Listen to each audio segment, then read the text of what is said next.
Hello students, पीछे last video था उसमें मैंने स्केलर प्रोडक्ट बताया था दो वेक्टर क्वांटिटीज का।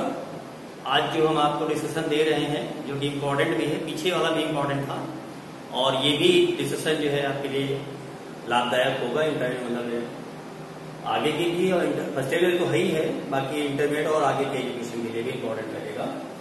तो आज जो डिस्कशन हमारा है वो दो सदिश राशियों का सदिश गुणन। पीछे यहाँ पे क्या था वर्ड, अदिश गुणन था, जिसको कि हम लोग डॉट प्रोडक्ट कह रहे थे और हमने थोड़ी जानकारी दिया भी था। तो जो सदिश प्रोडक्ट हमारा सदिश गुणन होता है वेक्टर प्रोडक्ट, इसको हमने क्रॉस प्रोडक्ट कहा था। इस चीज को आप क्रॉस प्रोडक्ट भी कहते हैं, क्रॉस प्रोडक्ट ये भी कहना है इसको। और इसको हम जब भी दो वेक्टर लिखेंगे तो उसके बीच में इस सिंबल का प्रयोग करेंगे, cross symbol. That's why it is called cross product here. So here select two vector quantities. हम यहाँ पे दो वेक्टर क्वांटिटीज ले रहे हैं, जैसे कि हमने ये सदिश ए लिया है और एक सदिश बी ले लिया है और हम निकालना चाहते हैं इनका वेक्टर प्रोडक्ट।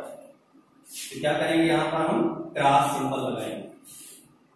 ये जो क्रॉस सिंबल है इसका जो रिजल्ट हमारा होगा, यानी कि दो सदिश राशियों का जो क्रॉस गुणन होगा, जिसको कि हम लोग बोल रहे हैं सदिश गुणन। तो बहुत ध्यान समझेंगे, इन दोनों राशियों के परिमाण को आप किस तरह लिखेंगे। दोनों राशियों के परिमाण तथा इन दोनों सदिशों के बीच के कोण की ज्या मीन साइन, दोनों सदिशों के बीच की कोण की ज्या के गुणनफल के बराबर होता है। अब इतनी चीज जो यहाँ पे आई है, ये तो हमारा सब क्या हुआ, परिमाण हुआ। अब चूंकि इसका रिजल्ट जो आना चाहिए वो क्या है, सदिश आना चाहिए। इसका मतलब इस परिमाण की एक दिशा भी होगी। तो दिशा जो होगी वो यहाँ पे हम एन कैप लिख रहे हैं। इस एन कैप को आप समझेंगे दिशा किधर होगी। तो यहां देखिए ध्यान से, सपोज करिएगा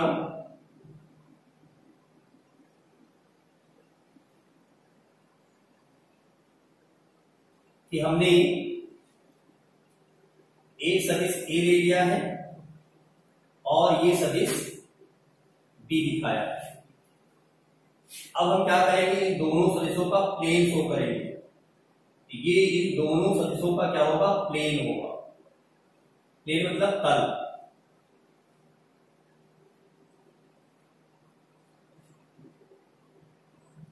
और इस तल के लंबवत, इस तल के लंबवत जो ए क्रॉस बी है उसकी दिशा है। एक बार फिर से समझ लेंगे, इस दो सदिशों का जो अदिश गुणनफल होगा वो उन दोनों राशियों के परिमाण तथा उनके बीच के कोण की ज्या के गुणनफल के बराबर होगा। और साथ में क्या करना है, इसकी दिशा ए क्रॉस बी, जो हमारा ए और बी का जो तल है उसके क्या होगा, लंबवत। यानी कि ये जो एन कैप है इसको हम क्या कहेंगे, लंब एकक सदिश। और ये इन दोनों के बीच में क्या है, कोण, ये लंब एकक सदिश। इस एन कैप की जो वैल्यू है इसको कि हम बोलते हैं unit perpendicular vector, unit perpendicular vector.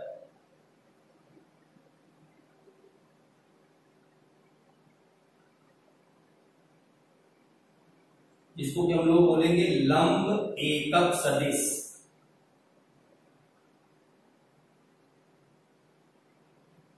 इस एन कैप की जो वैल्यू हम लोग निकालेंगे तो क्या होगा, दोनों सदिशों का हम गुणन करेंगे और इन दोनों सदिशों का जो परिमाण है, जो रिजल्ट हमारा है,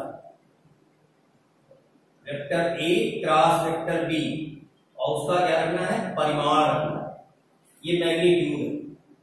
तो इससे बेस भी आपको क्वेश्चन मिलेगा, आपको सदिश दे दिए जाएंगे और आपसे कहा जाएगा कि लंब इकाई सदिश या लंब एकक सदिश की गणना कीजिए।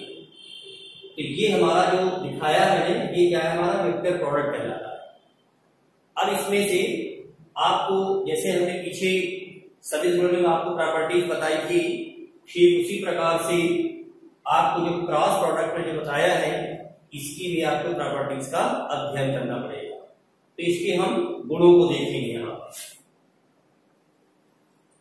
नंबर एक बात ये आती है कि अगर ये जो थीटा है यानी कि वेक्टर ए और वेक्टर बी अगर दोनों एक ही दिशा में, वेक्टर ए व वेक्टर बी के बीच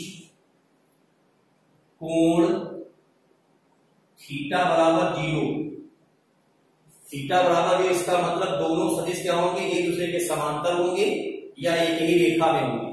तो इस केस में आप देखेंगे कि vector A cross vector B is equal to 0 होगा। क्यों 0 होगा? क्योंकि साइन 0 का मान 0 होता है, तो ये पूरा फैक्टर आपका क्या हो जाएगा, 0 हो जाएगा।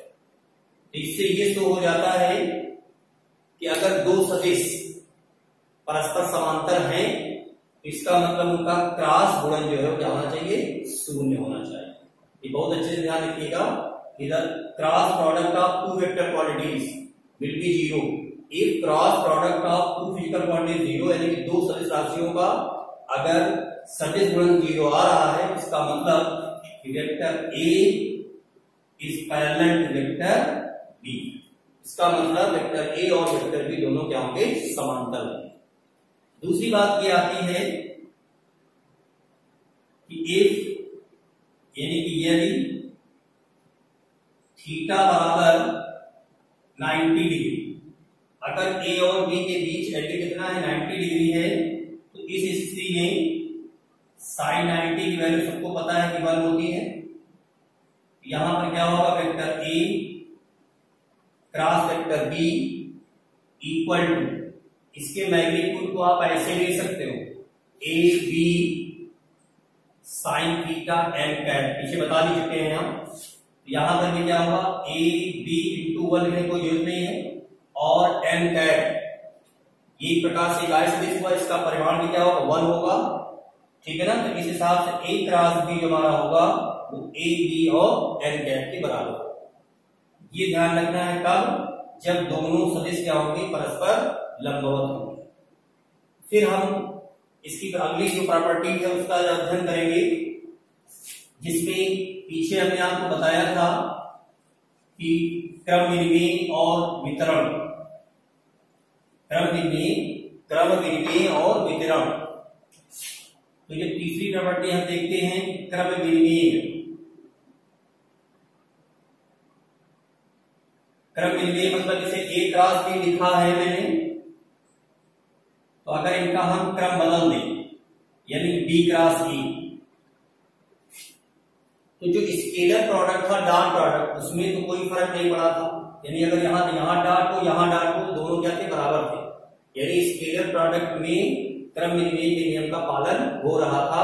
मगर यहां अच्छे से समझ लीजिएगा कि ये ए क्रॉस बी होगा वो बी क्रॉस ए के बराबर नहीं होगा। अगर बराबर करेंगे भी हम तो ए क्रॉस बी की जो वैल्यू होगी वो हमारी माइनस बी क्रॉस ए के बराबर होगी, तब इसके बराबर होगा। ये ध्यान रखना है। क्रम विनिमय के नियम का पालन नहीं होता, यानी कि दो सदिश राशियों के अदिश गुणन में क्रम विनिमय नियम का पालन नहीं होगा। और जो चौथी प्रॉपर्टी है वो आपके है वितरण नियम, डिस्ट्रीब्यूटिव प्रॉपर्टी, वितरण नियम। इसमें क्या है, जैसे कि वेक्टर ए क्रॉस, और यहां पे हम दो सदिशों का यहां पे योग दिखा देते हैं। तो ये जो ए क्रॉस बी है इसका मल्टीप्लाई करेंगे तो vector A cross vector B plus vector A cross vector C, इसका मतलब ये वितरण नियम का पालन करेगा। तो ये अभी हमने आपको सदिश राशियों का गुणनफल बताया है। इसी आधार पर हम सदिश राशियों का सदिश गुणनफल बताएंगे, मगर यहाँ पे जो सदिश राशियां होंगी वहां क्या लेना है, हमको एकक सदिश लेना है, यानी कि इकाई सदिश, जिनको कि हम दूसरे शब्दों में कहेंगे लंब कोणीय एकक सदिश। लंबकोणीय एकक सदिश। जो लंबकोणीय एकक सदिश आपके होते हैं, लंबकोणीय एकक सदिश, जिनको कि हम लोग ऑर्थोगोनल यूनिट वेक्टर्स कहते हैं, और वो हमारे क्या है, आई कैट, जे कैट और के कैट। ये क्रमशः एक्स दिशा में इकाई सदिश होता है, ये वाई दिशा में होता है, और ये जेड दिशा में इकाई सदिश होता है। ठीक है, अब हमें क्या करना है, जैसे डॉट प्रोडक्ट दिखाया था उसी प्रकार से यहां पर हम क्रॉस प्रोडक्ट को भी शो करेंगे। तो देखिए ध्यान से, जैसे आई कैट क्रॉस जे कैट, आई कैट क्रॉस जे कैट, और यहां पे ये यूनिट आपके जो लंबकोणीय सदिश है इनको आप शो करने के लिए यहां दिखा सकते हैं। ये एक्स हो गया, ये वाई हो गया, और ये जेड हो गया। इस दिशा में जो इकाई सदिश होगा वो आई कैट होगा, इस दिशा में जे होगा, और इस दिशा में क्या होगा, के होगा। अब जब इनका हम क्रॉस गुणा करेंगे, नियम याद रखना है आपको। एक बार हम फिर यहां से लिख देते हैं, vector A cross vector B equal to A B sine theta n cap. इसको दिमाग रखेंगे, हालांकि हमने पहले डिस्कस कर दिया है, फिर भी आई क्रॉस जे, तो यहाँ ए और बी क्या है, इन दोनों सदिशों के परिमाण है, और ये क्या है, इकाई सदिश है, और इकाई सदिश वो होता है जिसका परिमाण एक होता है। तो क्या करेंगे, इसका परिमाण एक हो गया, इसका परिमाण भी एक हो गया। अब बात आती है कोण की, तो आई और जे के बीच में आप कोण देख रहे होंगे, ये सभी एक दूसरे के लंबवत होते हैं, तो इनके बीच जो कोण हमारा है कितना है, 90 डिग्री। तो ये हो गया आपका साइन ऑफ 90 डिग्री। अब क्या करना है, इसकी दिशा देखनी। तो यहां हमने क्या बताया था कि जो ए और बी है इन तल के लंबवत, तो यहां पर देखिए आई और जे दिया, इसका लंबवत तल कौन हुआ, जेड एक्सिस में है, उसको कैसे दिखाया मैंने, के कैट। यहां पे क्या लिखेंगे आप, के कैट। तो आपको रिजल्ट देखिए क्या मिलता है, I cap cross J cap is equal to K cap. एक अच्छे से ध्यान रखना है कि अगर क्रम हमारा कैसा रहेगा, साइक्लिक रहेगा, एंटी क्लॉकवाइज चलना है। एंटी क्लॉकवाइज चलेंगे तो आई क्रॉस जे जब करेंगे तो वैल्यू क्या आएगी, के कैट आएगी। इसी प्रकार से अगर हम जे क्रॉस के करते हैं, जे क्रॉस के ऐसे चलेंगे, इसके बाद कौन आएगा, आई कैट, ये वैल्यू किसके बराबर हो जाएगी, आई कैट के बराबर हो जाएगी। और फिर इसके बाद इसका नंबर आएगा के और आई का, तो अगर हम के और आई कैट करेंगे तो ये वैल्यू किसके आएगा, जे के बराबर आएगा। और हमने पीछे बताया था आपको कि अगर इनके क्रम अगर हम बदल देते हैं, क्योंकि ये क्रम नियम का पालन नहीं करता है, अगर इनमें से किसी का क्रम बदला हुआ है, यानी कि आई क्रॉस जे के स्थान पर कहीं जे क्रॉस है, अगर जे क्रॉस आई लिखा हुआ है, हमने बताया था इसकी दिशा बदल जाती है। दिशा बदलने इसको क्या लिखोगे, माइनस आई क्रॉस जे लिखोगे, और जब माइनस आई क्रॉस जे लिखोगे तो आई क्रॉस जे कितना हो जाएगा, के कैट हो जाएगा। इसकी वैल्यू क्या होगी, माइनस के कैट। इसको और अच्छे से समझने के लिए आप एक सर्किल बना लीजिए इस तरह से, और उसमें से इधर आई कैट दिखा दीजिए, इधर ये जे कैट दिखा दीजिए, और इधर ये के कैट दिखा दीजिए।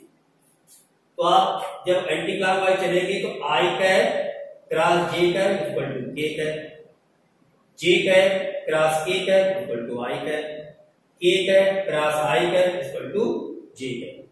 तो इस तरह से जो हमने ये बताया है, ये क्रॉस प्रोडक्ट का क्रम लंबकोणीय सदिश के लिए अच्छे से याद रखना है।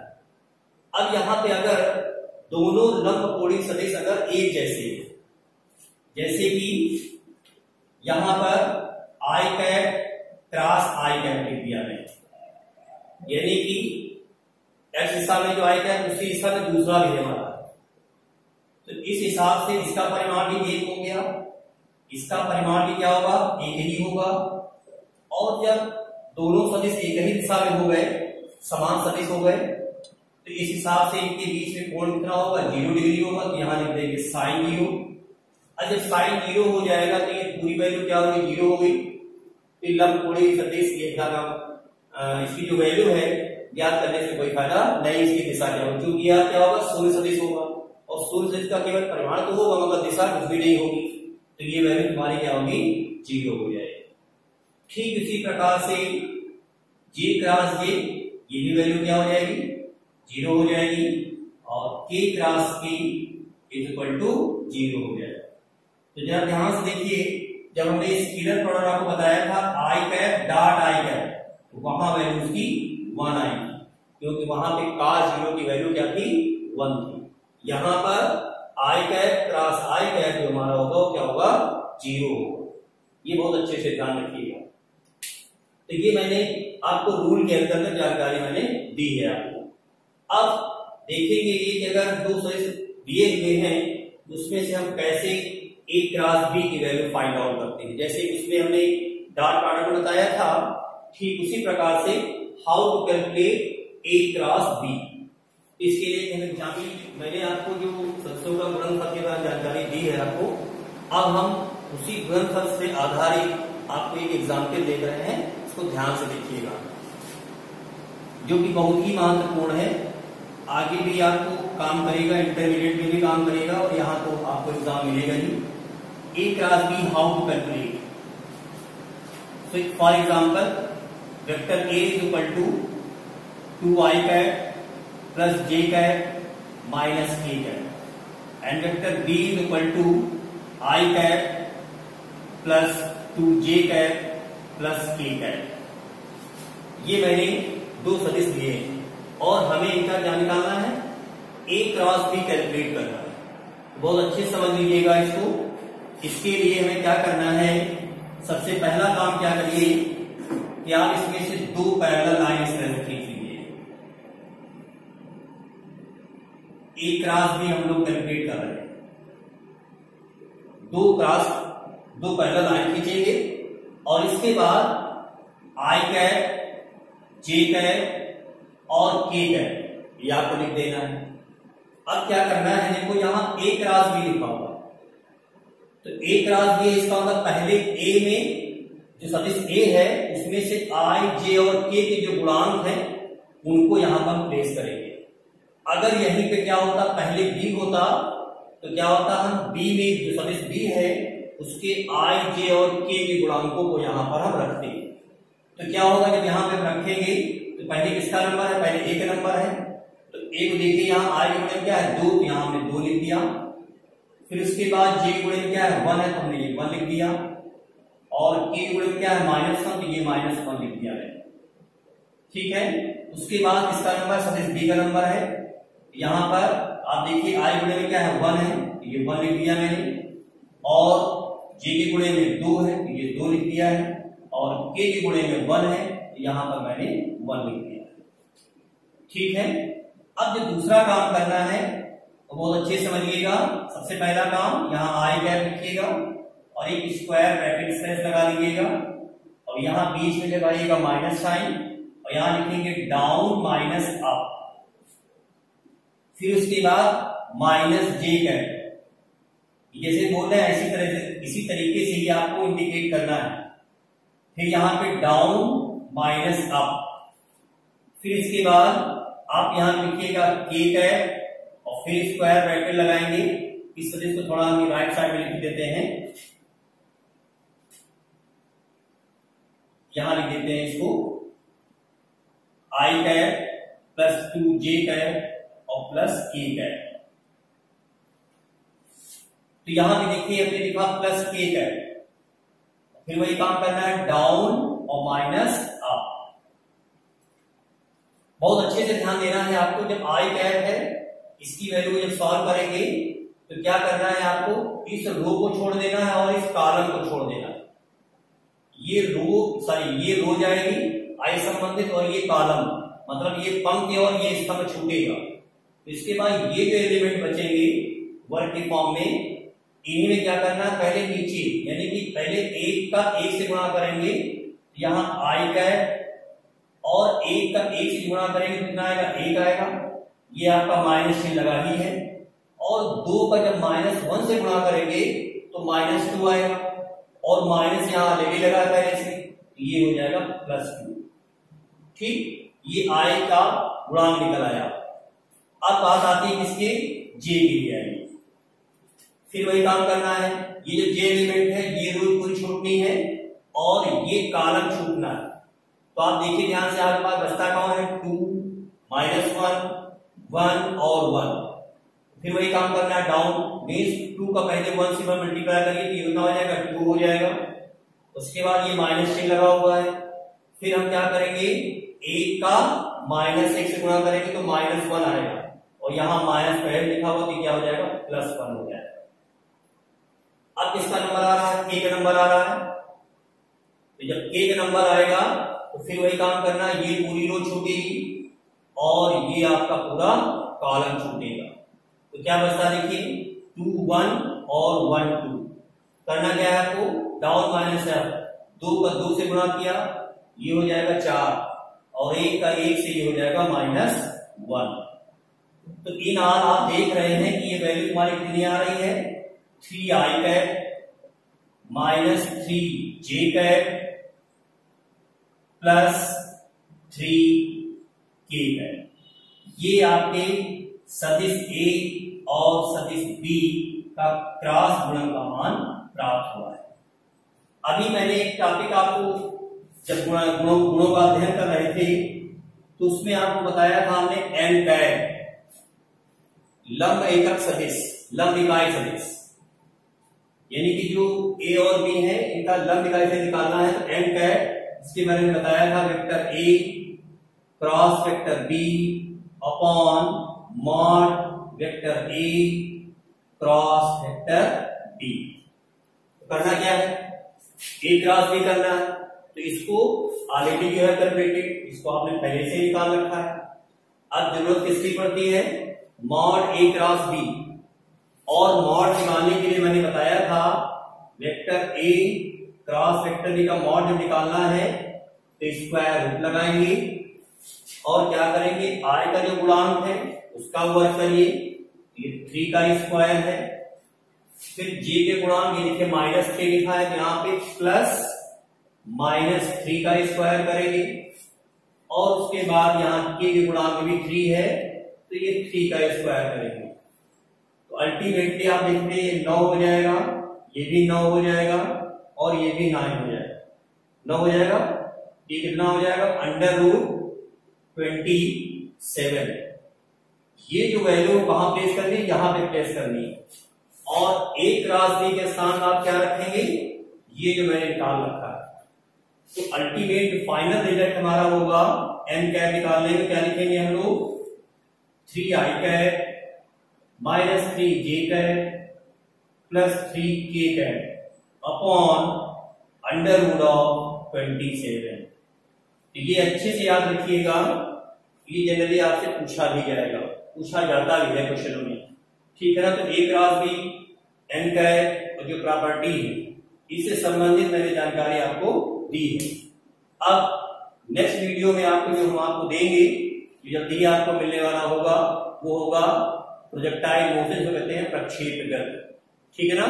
ये जो भी जानकारी मैंने शेयर की है आपको, जो मैंने बताई है आपको, उसको अच्छे से देखिएगा और प्रयास करिए कि ज्यादा से ज्यादा लाइक, कमेंट, शेयर और सब्सक्राइबर ज्यादा से ज्यादा बढ़ाइए, जिससे हम आपको रोज नए वीडियो आपको दे सके। Thank you.